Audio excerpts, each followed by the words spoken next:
Assalamualaikum warahmatullahi wabarakatuh. Waalaikumsalam warahmatullahi wabarakatuh. Apa kabar anak-anak hari ini? Baik. Sudah siap untuk kegiatan pembelajaran pagi hari ini? Sudah. Oke, sebelum kita mulai, seperti biasa berdoa dulu ya. Silakan ketua kelasnya dipimpin berdoa lebih dulu sebelum kegiatan pembelajarannya dimulai. Siap. Sebelum kita mulai pelajaran, kalau kabari kita berdoa sesuai kepercayaan dan agama masing-masing, berdoa dimulai.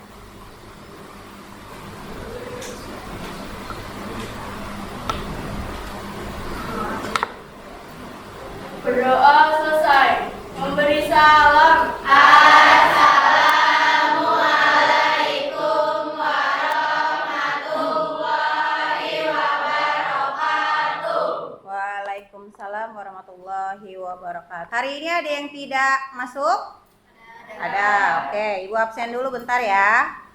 Ain Almardiah ada? Sakit. Alfia Kasih? Oke. Arya Gumelar? Aurelia Salsabila? Dahlia Aprianti? Debbie? Denion? Derli Rahma? Fauzi Abdillah? Faiza Anastasia? Ada? Galih Triraksa? Jihan Latifa? Kalika Kaira? Oke. Lastari? Monik Nabila? Muhammad Bevan? Oke. Muhammad Fairuz? Ya. Muhammad Fajar? Nafa Alia? Alfa. Tidak ada yang diberi kabar? Nggak ada. Nurani Fitria? Rizkila? Putri Rasya? Rachel Cynthia? Rafli? Raisa Aulia? Rianti? Sabrina Putri? Safira Cantika? Salsabila Syahla? Syahrul? Oke. Wafa Akila? Walat Atala? Ada Walat? Oke. Zahra Tushita? Oke, siap. Untuk kegiatan pembelajaran hari ini, nanti materi yang akan Ibu sampaikan adalah mengenai pemisahan campuran ya. Jadi kita melanjutkan materi yang sebelumnya, itu kalian sudah mempelajari mengenai klasifikasi materi. Nah, untuk materi pemisahan campuran di sini nanti Ibu akan memberitahukan tujuan dari materi tersebut ya. Tujuan yang harus kalian capai itu ada 3. Yang pertama, nanti kalian sebagai peserta didik itu harus bisa mengonsepkan macam-macam dari metode pemisahan campuran. Itu tujuan yang pertama. Kemudian tujuan yang kedua, sebagai peserta didik atau siswa, nanti kalian harus bisa membedakan macam-macam metode pemisahan campuran. Jadi kan nanti metodenya ada banyak tuh, ada filtrasi, ada dekantasi, kemudian ada kromatografi dan lain sebagainya. Kalian harus bisa membedakan poin plus dari metode ini seperti apa, poin negatifnya dari metode ini seperti apa. Kemudian tujuan yang ketiga itu adalah kalian nanti harus bisa menganalisis dari teknik pemisahan campuran dan manfaatnya dalam kehidupan sehari-hari. Seperti itu ya. Jadi tujuan yang harus kalian capai ada 3. Paham ya? Kemudian selain kalian untuk mencapai tujuan tersebut, Ibu ada sedikit apa ya istilahnya, kayak apresiasi untuk kalian. Sebelum masuk ke bab ini ya, Ibu mau tanya dulu, di kelas ini adakah yang pernah meminum kopi? Ada nggak? Pernah. Kalian kalau yang berupa bubuk atau berupa, misalkan kalau yang zaman sekarang itu kan suka bikinnya dari biji kopi, kemudian di ekstrak, bener nggak? Kemudian kalian baru dilakukan dengan air panas, benar ya? Ketika minum kopi, apakah kalian meminum kopinya itu beserta dengan serbuknya? Tidak. Kalian lebih nikmat itu kalau meminum kopi tanpa serbuk, benar nggak? Iya. Kemudian untuk meminum tanpa serbuknya, kalian harus melakukan apa kira-kira? Harus penyaringan. Nama lain penyaringan itu apa?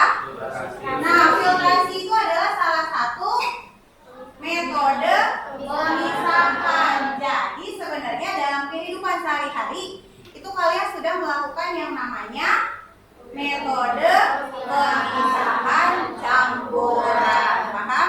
Berarti ada manfaatnya juga di situ ya? Ya, betul. Kemudian yang kedua, Ibu mau tanya, kalian sering meminum air mineral? Air mineral yang kalian minum itu begitu saja dari pegunungan langsung kalian bisa minum atau perlu proses?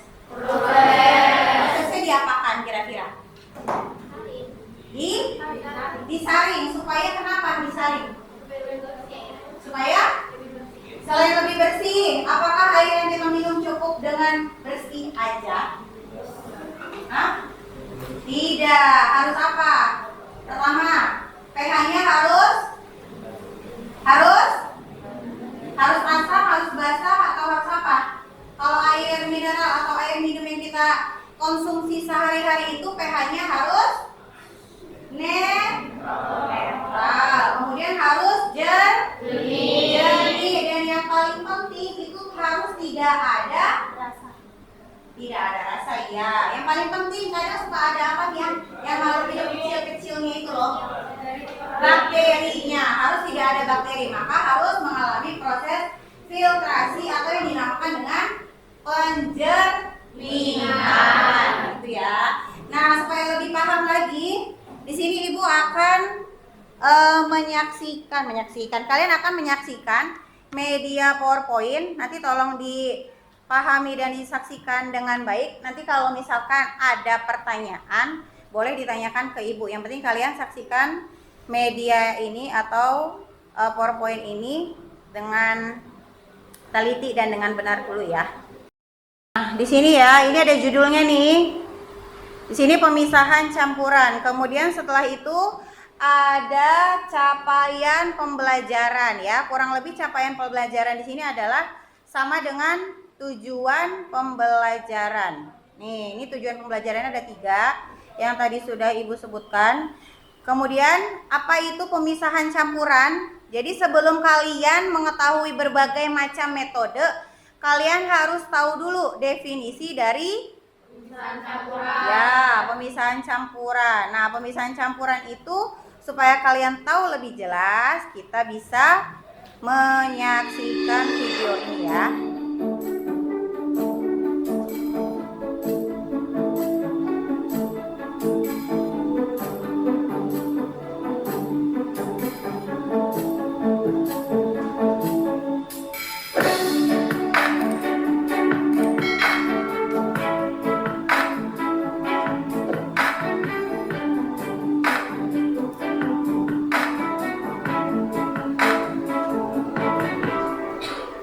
Assalamualaikum warahmatullahi wabarakatuh. Salam sehat, salam semangat. Welcome back on my channel GER Chemistry. Tentu masih bersama dengan saya Gregorius Andika Rustiadi. Anak-anakku yang hebat, di video kali ini kita akan belajar bersama tentang berbagai macam teknik pemisahan campuran.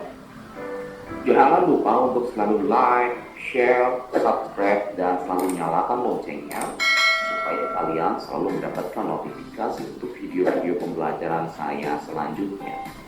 Di video pembelajaran sebelumnya, kita telah mengupas tuntas satu teknik pemisahan campuran, yakni dengan cara distilasi atau penyulingan. Kalian tahu apa itu campuran? Ya, benar. Campuran adalah gabungan dari 2 zat atau materi yang saling bercampur tanpa melalui proses reaksi kimia. Saking banyaknya materi yang saling bercampur, maka teknik pemisahan campuran pun dibagi menjadi beberapa macam jenis. Yang pertama adalah filtrasi. Filtrasi adalah salah satu teknik pemisahan campuran yang didasarkan pada perbedaan ukuran partikel komponen penyusun campurannya.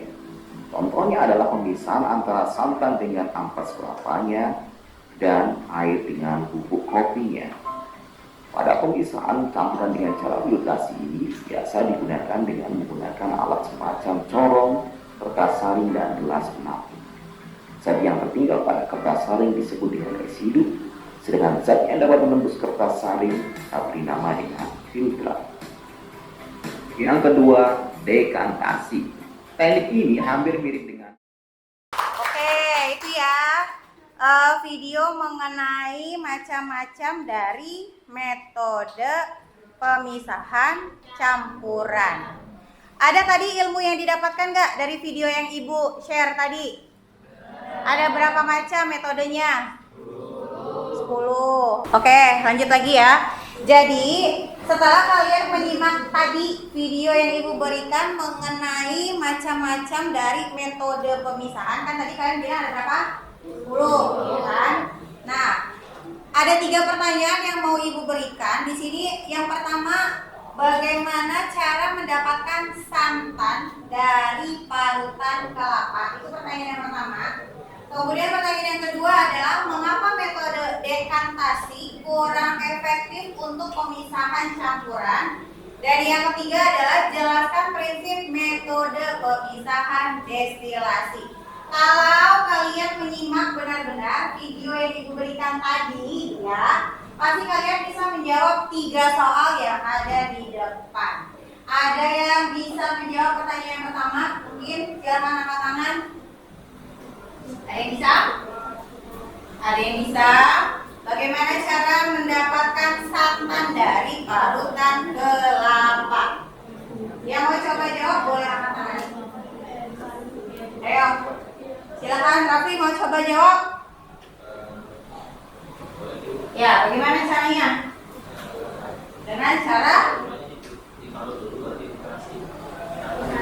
kelapanya apa dulu? Parut dulu. Setelah diparut, diperas. Peras begitu aja atau pakai alat saringan? Alat saringannya. Berarti ketika mendapatkan santan dari parutan kelapa itu menggunakan metode apa namanya? Filtrasi. Emang yang perempuan nggak pernah bantu mamanya kalau bikin opor tuh? Nah, kelapa yang diparut itu diperas-peras buat dapat santannya. Pernah nggak? Kenapa yang jawab yang laki-laki bukan yang perempuan? Nggak pernah masuk berarti yang perempuan ya. Kemudian yang kedua di situ pertanyaannya mengapa metode dekantasi kurang efektif untuk pemisahan campuran? Tadi di video sempat disinggung juga. Ayo, sekarang yang perempuan coba siapa yang berani mengungkapkan jawabannya dari pertanyaan yang kedua?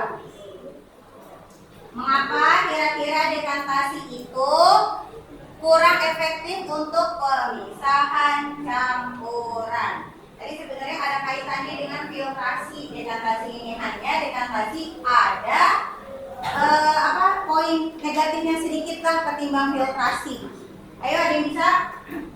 Di video sudah ada padahal tadi jawabannya. Kalau nggak bisa menjawab berarti tidak menyimak video dengan baik. Ada yang mau coba? Silakan. Kalita? Yang lainnya? Yang lainnya ayo. Belum sarapan? Jadi nggak fokus? Apa videonya mau diulang?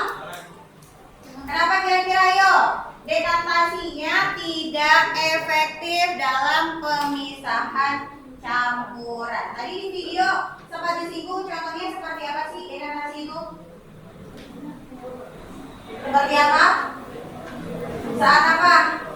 Dekantasi itu dengan cara apa sih? Misalkan kalian membuat tehnya teh yang pakai bubuk, tahu ya? Kemudian kan kalau misalkan kita membuat teh pakai bubuk itu, pertama bubuk tehnya dimasukkan ke gelas, kemudian dicampurkan dengan air panas dan diaduk, benar? Apa yang terjadi? Bubuknya itu nggak mungkin kita minum langsung kan? Kita tunggu bubuk tehnya itu turun ke bawah atau mengendap. Itu namanya dengan proses dekantasi. Tapi partikel yang bisa atau lebih kecil apakah ikut mengendap ke bawah? Tidak. Sedangkan kalau filtrasi ukurannya itu bisa tersaring. Jadi mengapa dia tidak atau kurang efektif dalam proses pemisahan? Karena itu dia. Jadi lebih efektif sih filtrasi dibanding dengan dekantasi. Paham nggak? Sekarang pertanyaan yang ketiga, jelaskan prinsip metode pemisahan destilasi. Nah, ini ada yang bisa menjawab nggak? Destilasi tadi itu digunakan untuk pemisahan apa pada video? Pemisahan? Ya, prinsipnya berdasarkan titik didih. Tapi tadi contohnya apa? Pemisahan alkohol dengan air. Jadi yang titik didihnya rendah, dia akan menguap terlebih dahulu. Jadi terpisah nanti antara air dengan si alkoholnya. Seperti itu ya. Nah, nanti untuk kegiatan pembelajarannya, pertama di sini kalian nanti ibu minta untuk membuat 6 kelompok, di mana satu kelompoknya, Mas, ayo fokus, ya, di mana satu kelompoknya itu nanti terdiri dari 5 sampai 6 peserta didik, ya, itu yang pertama. Kemudian peserta didiknya nanti ibu minta untuk merencanakan percobaan pemisahan, ya, terus mengisi LKPD dan merencanakan pembuatan poster. Kemudian yang berikutnya nanti ibu minta kalian untuk melaksanakan percobaan pemisahan campuran, mengisi LKPD dan membuat poster. Dan yang terakhir adalah ibu meminta kalian untuk mempresentasikan poster tersebut di depan kelas. Untuk penilaiannya di sini ada 3 ya. Yang pertama yang ibu nilai adalah penilaian poster. Kemudian yang kedua adalah penilaian saat kalian presentasi. Dan yang kedua adalah soal summatif. Nanti ibu akan memberikan 20 soal pilihan ganda di kuisi. Seperti itu ya. Nah, materinya cukup sampai di sini. Seperti itu. Sekarang sesuai dengan kegiatan yang tadi, ibu minta kalian untuk membentuk 6 kelompok. Silakan mencari anggota kelompoknya masing-masing.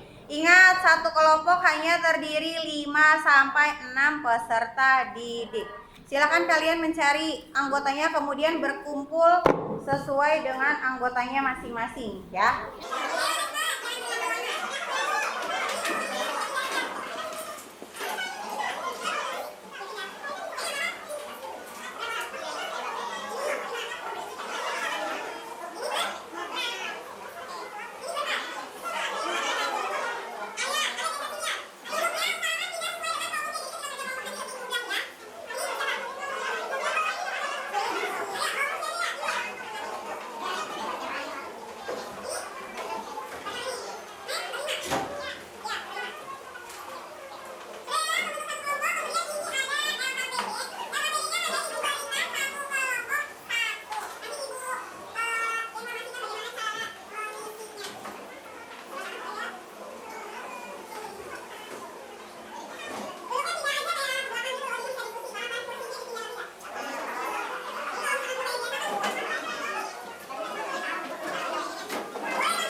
kalian bisa baca ya. Sudah dibuka kan? Kemudian setelah menggunakan petunjuk, di sana ada capaian pembelajaran, ada tujuan, kemudian ada penugasan proyek. Di sana dibahas sekilas mengenai pemisahan campuran dengan metodenya dan manfaat dalam kehidupan sehari-hari. Kemudian yang pertama, setelah kalian membentuk kelompok, nanti ibu minta kalian untuk menentukan metode pemisahan apa yang akan kalian lakukan. Ya, itu dibebaskan. Kalian boleh memilih apa saja pemisahan campurannya, terserah. Silakan didiskusikan dengan kelompok masing-masing. Tentukan dulu metodenya. Kemudian dengan metode yang kalian pilih, kalian tentukan juga alat dan bahannya. Ya. Kemudian kalian cari tahu proses cara kerjanya seperti apa, dan kalian cari tahu manfaat dari metode yang kalian pilih dalam kehidupan sehari-hari itu untuk apa. Nanti manfaatnya itu akan kalian tuangkan ke dalam poster. Ya, dalam poster. Nah, posternya kalian buat semenarik mungkin, tapi tetap berhubungan atau berkaitan dengan manfaat metode ilmiah yang kalian pilih. Kemudian di lembaran yang pertanyaan mendasar itu nanti kalian bisa tulis ya jawaban sesuai dengan soal yang tertera di LKPD. Kemudian lembar berikutnya di situ ada mendesain perencanaan proyek. Untuk judul proyeknya itu diisi sesuai dengan metode yang kalian pilih. Nah, tujuan dari proyeknya juga disesuaikan dengan metode yang kalian pilih. Tujuannya untuk apa? Seperti itu. Nah, perencanaan pembagian tugas silakan dibagi-bagi sesuai dengan kesanggupan dari anggota masing-masing. Misalkan si A bagian apa? Mengumpulkan alat dan bahan. Si B misalkan tugasnya untuk bagian menulis LKPD, si C untuk prakteknya atau lain sebagainya. Silakan dibagi aja tugasnya. Jadi kalian paham ya tujuan ibu untuk pembelajaran hari ini itu pertama kalian diminta untuk mengadakan atau melaksanakan percobaan ya. Percobaannya itu dilaksanakannya besok ya, hari Jumat. Jadi hari Jumat itu kalian sudah harus membawa alat dan bahan sesuai dengan percobaan yang kalian pilih. Kemudian kalian juga harus sudah bisa kira-kira manfaatnya apa ya, terus desainnya seperti apa ya. Itu silakan kalian diskusikan. Jadi dikumpulkannya besok, percobaannya besok, dan presentasinya juga besok.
sudah jadi. Sekarang lanjut ke presentasi ya. Untuk yang pertama di sini kelompok filtrasi. Filtrasi dulu aja ya.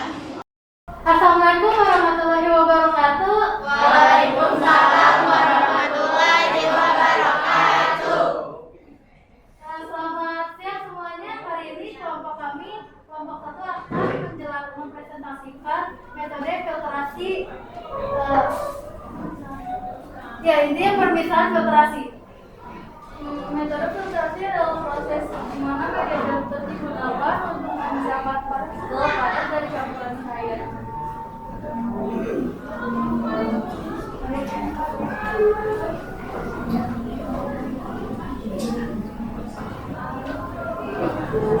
Prinsip kerja filtrasi yaitu memisahkan koloid atau partikel padat dari fluida dengan menggunakan media penyaringan atau saringan. Kopi, alat dan bahan kopi, air hangat, gelas, air serbet, sendok dan corong. Yang kedua, masukkan air panas ke dalam gelas ukur sebanyak 100 ml. 2. Tambahkan bumbu jadi sebanyak 5 gram. 3. Kemudian tambahkan 4. Tuangkan bubuk kopi yang telah dicampur ke dalam gelas yang diisi. 5. Ditambah jumlah waktu filtrasi. Cara kerja proses filtrasi dilakukan dengan menempatkan campuran zat padat dan zat cair atau gas pada media penyaring atau filter. Zat padat yang terlarut dalam zat cair atau gas akan tertahan oleh media pengurung atau filter, sedangkan zat cair akan turun ke bawah. Manfaat filtrasi bisa menghilangkan bau yang tidak sedap di air yang keruh. Yang kedua, bisa mengubah air keruh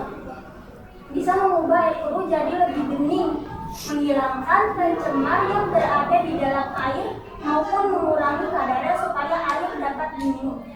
Yang terakhir, cara ini dapat dipakai untuk desa yang masih jauh di daerah perkotaan dan tempat terpencil. Nah, ini adalah river dan after setelah difiltrasi.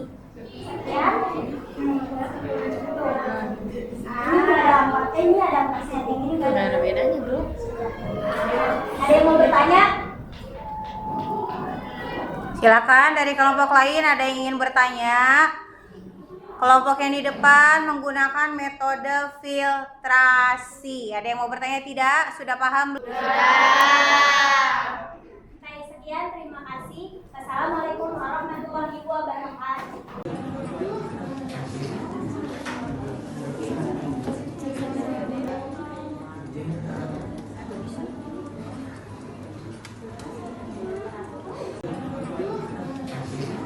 Kita bisa ketemu lagi dalam keadaan sehat. Kemudian kalian bisa tambah bersemangat dalam mempelajari mata pelajaran kimia. Oke? Sebelum ditutup kegiatannya, silakan seperti biasa ketua kelas dipimpin dulu berdoa sebelum selesai pembelajaran. Siap. Sebelum kita mengakhiri pembelajaran, alhamdulillah kita berdoa sesuai kepercayaan masing-masing, berdoa di